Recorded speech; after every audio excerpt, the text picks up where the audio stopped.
어린이들이 믿음으로 잘 자라기를 우리 중보해 주시면 감사하겠습니다. 옆에 계신 분들과 같이 인사하시겠습니다. 감사합니다. 한 번 더 인사하실 때 하나님의 은혜를 감사합니다. 네, 오늘은요 감사의 고백만 넘치시기를 축복합니다. 자, 오른손을 가슴에 대시고 5번의 사랑의 고백을 나누겠습니다. 나를, 성도님을, 가족을, 이웃을, 하나님을 사랑합니다. 아멘. 오늘은 추수감사주의를 맞이하면서 인생의 광풍 앞에 선 우리들의 모습을 한번 조명해보고 어떻게 우리가 하나님께 감사할 수 있을지 묵상해보는 말씀을 보도록 하겠습니다.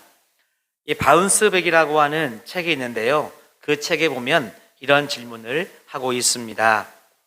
행복의 조건이 무엇이냐라는 질문을 하면서 이런 질문에 하버드 대학교에서 연구한 연구 결과를 소개하는데요, 행복에는 7가지 조건이 있다고 이야기를 합니다. 첫 번째는 평생에 걸친 교육, 두 번째는 안정된 가정과 인간관계, 세 번째는 금연, 네 번째는 적당한 음주, 다섯 번째는 규칙적인 운동, 여섯 번째는 적당한 체중, 이렇게 소개를 하고 있어요.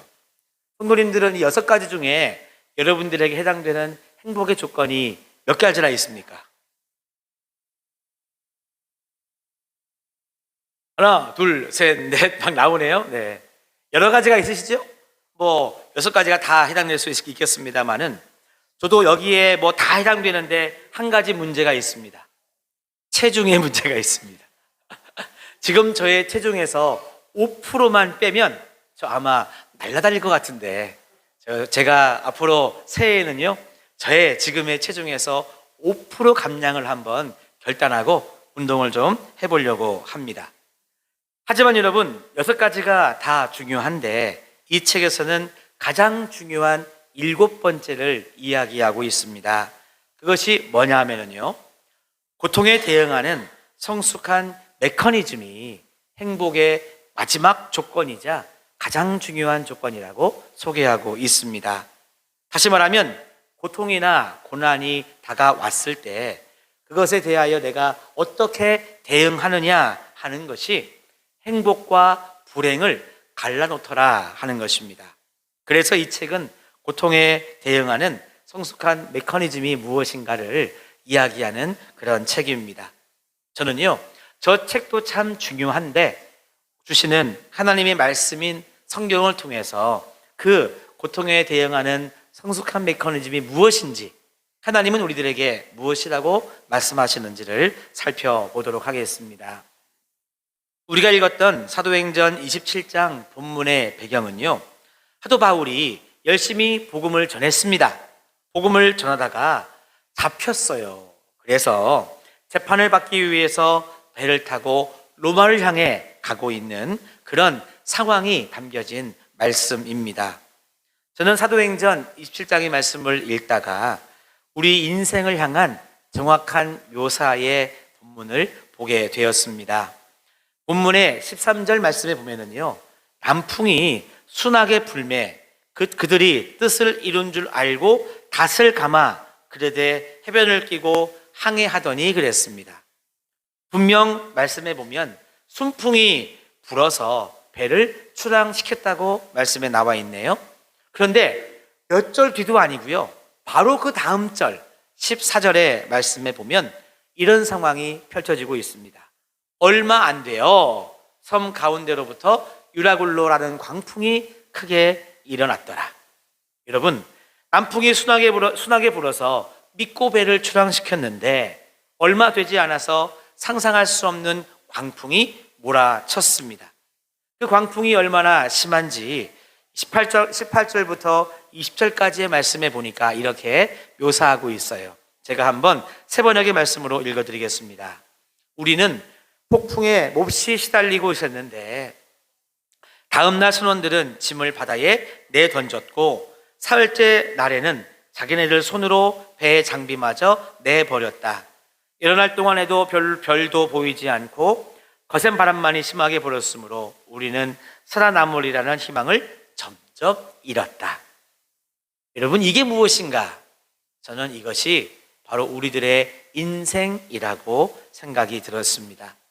우리 인생 가운데에는요, 순풍이 부는 시간도 있는데 유라굴로 광풍이 부는 시간도 있는 것이 바로 우리네 인생이라고 하는 것입니다. 새로운 사업을 추진할 때 보면 순풍이 부는 것 같은데요, 얼마 안 가서 유라굴로 광풍이 부는 것을 볼 수 있습니다. 우리 벌써 러시아와 이 우크라이나 전쟁이 시작된 지 금방 끝날 것 같았는데 많은 시간이 지나고 있습니다. 이것 때문에 사업하시는 분들이 많이 어렵다 그래요. 환율이 널뛰고 기름값이 널뛰고 그러면서 왜 다른 나라 전쟁에 내 사업이 이렇게 힘들고 어려워지나. 이 순풍이 불어서 나는 사업을 시작했노라 고백을 하는데 어느 순간 유라굴로 광풍이 불어오는 것을 경험하게 됩니다. 그렇게 바라던 이 직장에 취직했어요. 직장에 취직하기 위해서 애쓰고 애써서 이제부터는 내가 돈만 많이 벌면 될 것 같았는데 얼마 안 가서 직장 생활에도 유라굴로 광풍이 불어옵니다.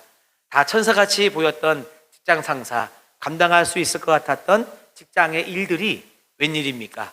나에게는 광풍이 불어쳐 오는 것처럼 느껴집니다.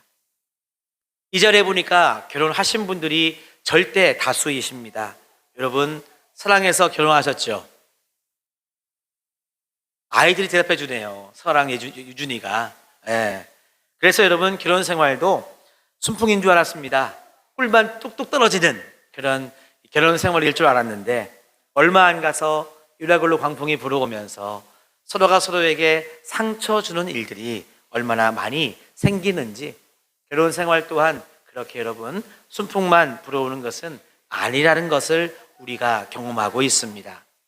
그래서 여러분, 성경에서는 이런 모습을 정리해 주는 말씀이 있는데 전도서 7장 14절의 말씀이 이와 같은 우리네 인생을 잘 정리해 주고 있습니다.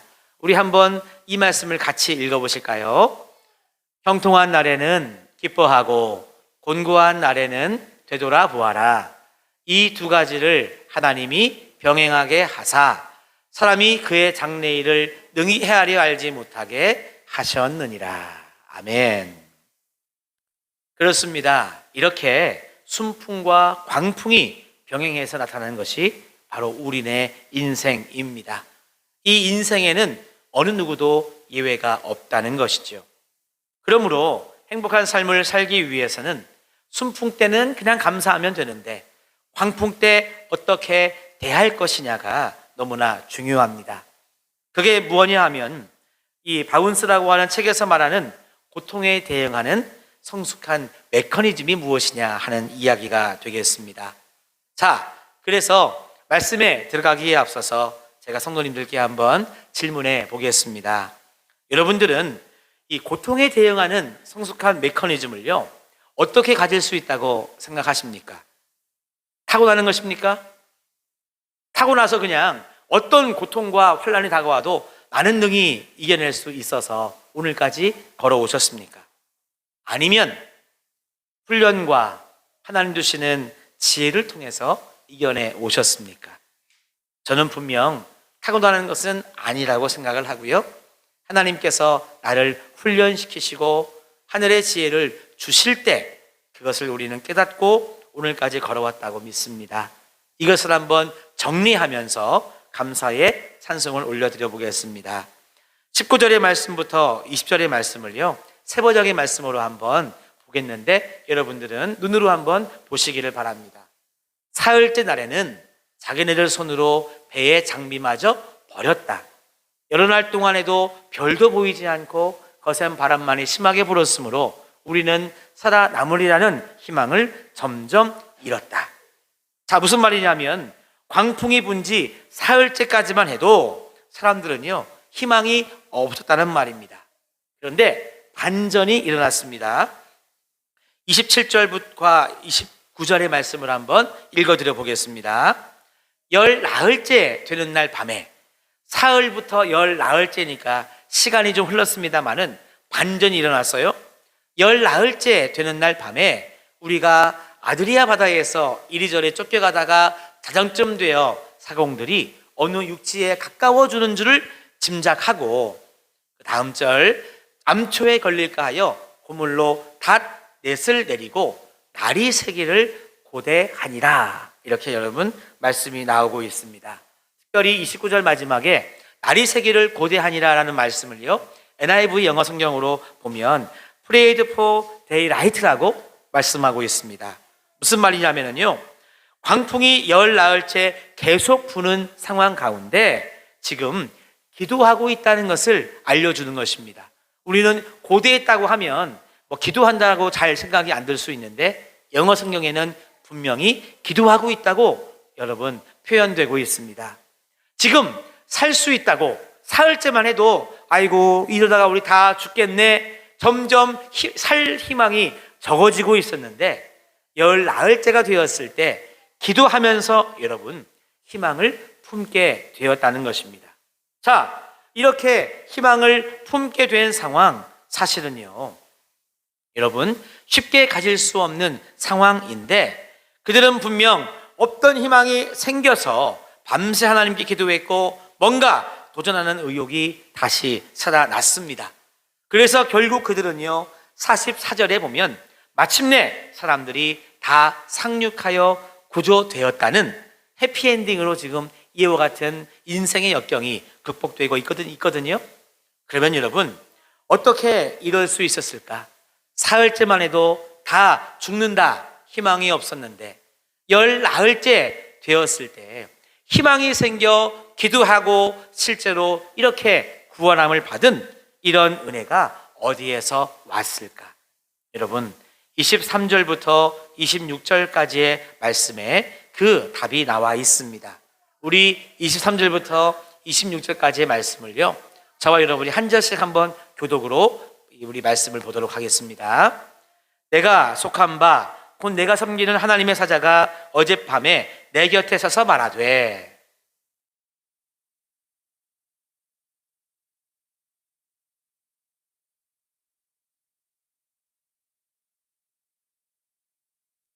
그러므로 여러분이여 안심하라. 나는 내게 말씀하신 그대로 되리라고 하나님을 믿노라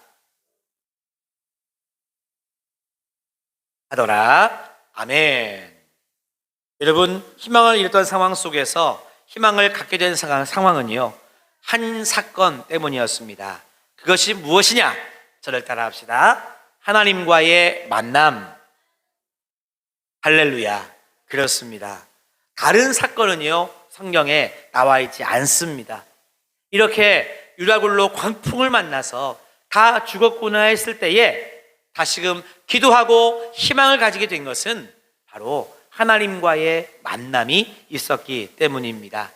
하나님과의 만남이 이들에게 소망을 품게 한 것입니다. 사랑하는 성도 여러분, 우리 인간은요 희망조차도 하나님께로부터 공급받아야 된다는 것을 우리는 본문을 통해서 깨닫게 됩니다. 우리 인간은 사실 존재 자체가 결핍된 존재입니다. 내 안에서 스스로 만들어낼 수 있는 것이 그닥 많지 않은 존재가 우리 인간입니다. 예를 들어서요 우리 몸을 움직이는 여러분 에너지도 우리 안에서 그냥은 생겨나지 않습니다. 나의 힘이 여러분 어떻게 만들어집니까? 오늘 아침 식사하고 오셨나요? 네, 저도 아침에 북엇국에 밥 한 숟가락 말아먹고 왔습니다.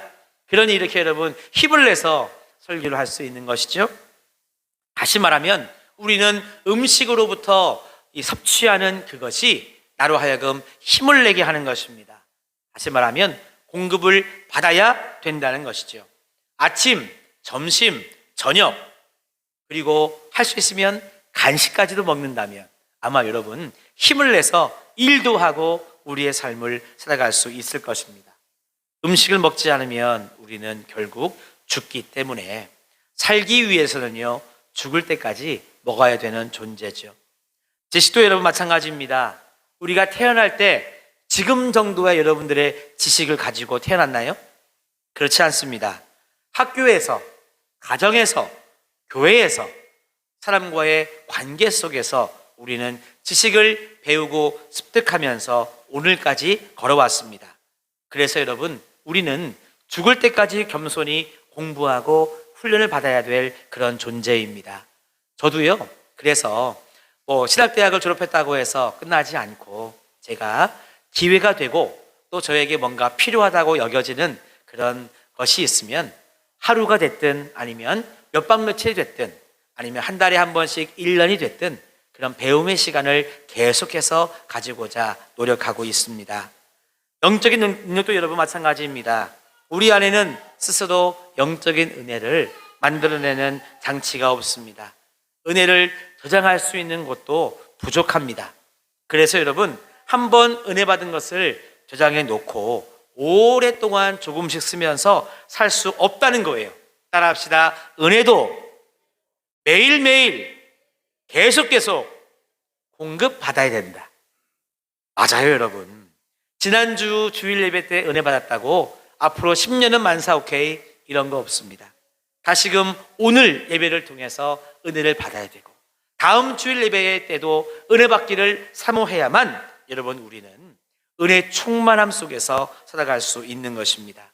그래서 제가요 성도님들께 주일 예배, 수요 예배 또는 새벽 기도회, 기타 등등의 섬김과 봉사의 시간에 오시라고 제가 콜링하는 것은 은혜 받으시라고, 여러분 하나님의 그 능력을 받고 충만하게 살아가시라는 목사로서의 콜링이지 다른 의미는 없습니다.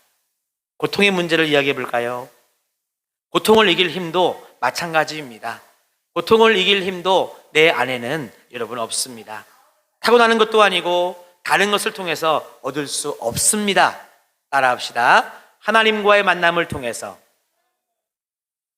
그래요, 하나님과의 만남을 통해서 고통을 이길 힘도 우리는 얻어야 되는 것입니다.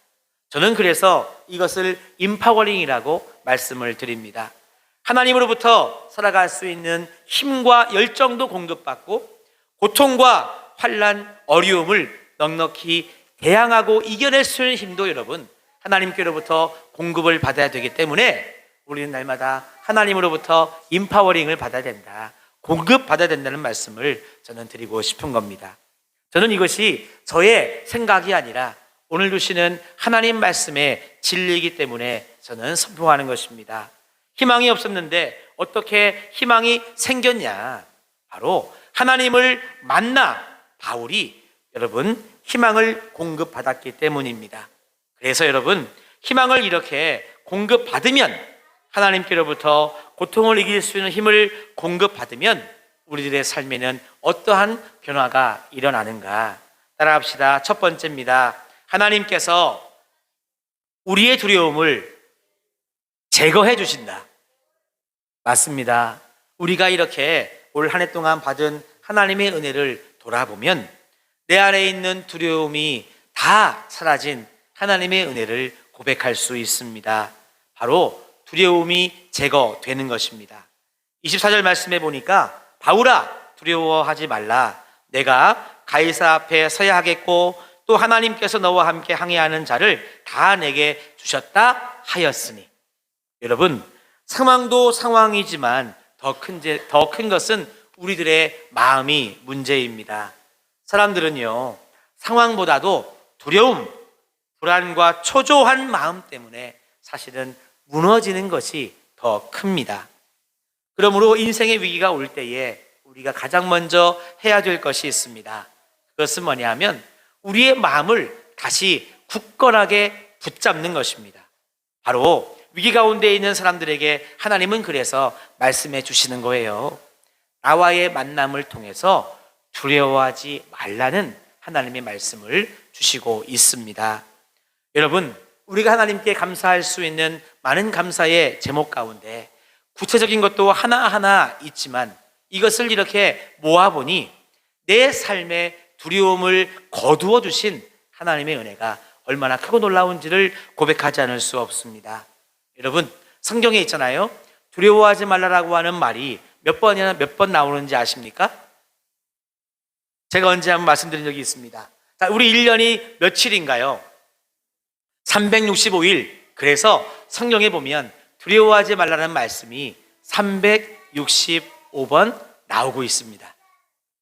제가 산 건 아니고요. 세신 분이 계세요. 우리 신학자들이. 여러분, 그러니까 매일 하나님은 우리들에게 말씀하시는 거예요. 두려워하지 말라.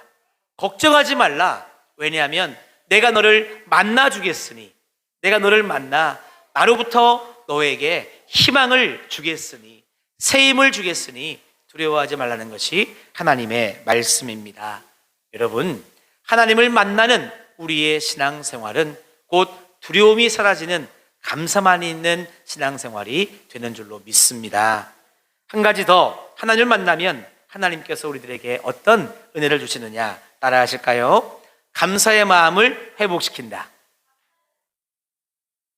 그렇습니다. 35절 말씀에 보니까요, 바울은 이렇게 말하고 나서 빵을 들어 모든 사람들 앞에서 하나님께 감사를 드렸다는 말씀이 나옵니다.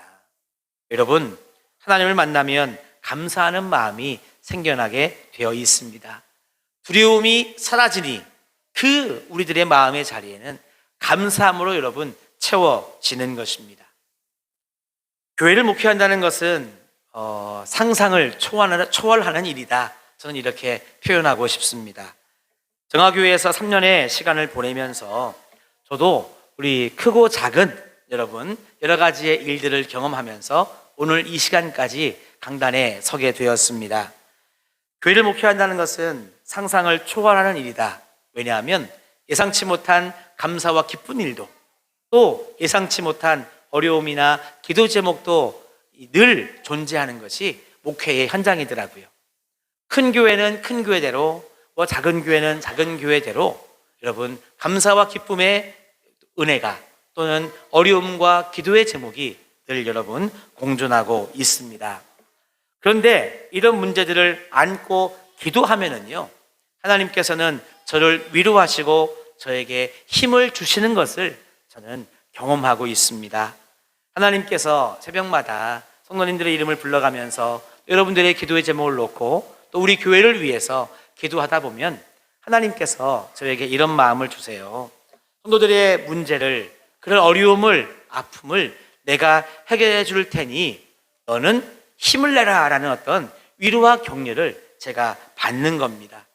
이렇게 여러분 하나님의 응답과 임재를 경험하면 제가 할 수 있는 게 뭘까요? 갑자기 조용해지시네. 우리 아이들까지도 조용하네. 여러분, 제가 이렇게 하나님의 위로와 힘을 얻으면서 제가 고백할 수 있는 것은 바로 감사뿐입니다. 하나님께서 도와주신다고 하니, 하나님께서 치료해 주신다고 하니, 하나님께서 이끌어 주신다고 하니 제가 할 수 있는 것은 감사밖에 없는 거예요. 저는 기도하면 하나님이 이렇게 저렇게 응답하시고 도와주시니까요, 저는 하나님께 감사할 수밖에 없습니다. 혹시 새벽 기도회 시간에 기도하지 아니하시고 담임 목사가 뭐라고 기도하나 혹시 살짝 앞에 오셔가지고 귀를 이렇게 대고 들으시는 분 계신가요? 그렇게 하시면 안 되겠지만 저는요, 처음에는 이렇게 저렇게 기도하다 보면 기도의 마지막 부분에 가면 하나님 감사합니다라는 고백이 늘 나오는 거예요. 하나님께서 분명 도와주시고 계시기 때문에, 그리고 역사하실 것이기 때문에 저는 감사하고 또 미리 감사하는 기도가 마지막 부분을 차지하고 있음을 고백합니다. 그리고 저도 금액의 문제가 아니라 매주마다 이렇게 저렇게 하나님께 감사하면서도 미리 감사하는 마음을 하나님께 올려드리고 있기 때문에 저는 저의 모든 기도의 제목이 그동안도 응답받았고 앞으로도 응답받으리라는 확신이 있습니다. 우리 사랑하는 성도 여러분, 사실 저에게는 두려움이 없어요. 왜냐하면 하나님께서 저의 두려움을 다 가져가세요. 왜? 하나님과의 만남의 시간이 있기 때문에. 그리고 하나님이 저에게로부터 가져가신 두려움의 빈 자리는 하나님께서 감사로 늘 채워주시고 계십니다. 그래서 저는요, 오늘까지도 참 감사한데 내일이 기대가 되고, 오늘까지 102년 동안 인도하신 하나님의 인도하신 우리 정화교회가 참 감사한데 103년, 110년, 200년까지 인도하실 하나님의 인도하심이 기대가 됩니다. 여러분, 힘든 일이 우리 인생 속에 다가왔을 때, 유라굴로 광풍이 우리들에게 다가왔을 때 여러분들은 무엇을 먼저 하십니까? 어려움이 닥치면 따라합시다. 하나님과의 만남, 이것을 여러분 우선 하시기를 축복합니다. 그래야 상황에 우리가 지배받지 아니하고 그 상황을 넘어서서 우리는 행복을 누릴 수 있습니다. 자, 옆에 계신 분들을 축복하며 이렇게 이야기합시다. 옆에 분들에게 이야기합시다. 하나님을 만나면 두려움이 사라집니다. 자, 한 번 더. 하나님을 만나면 감사가 충만해집니다. 할렐루야. 2022년 추수감사 주일은 하나님을 온전히 만나는 시간 되셔서 두려움이 사라지고 감사로 충만한 우리들의 삶이 되시기를 주의 이름으로 축복합니다. 이 시간에는 성만찬의 시간을 갖도록 하겠습니다.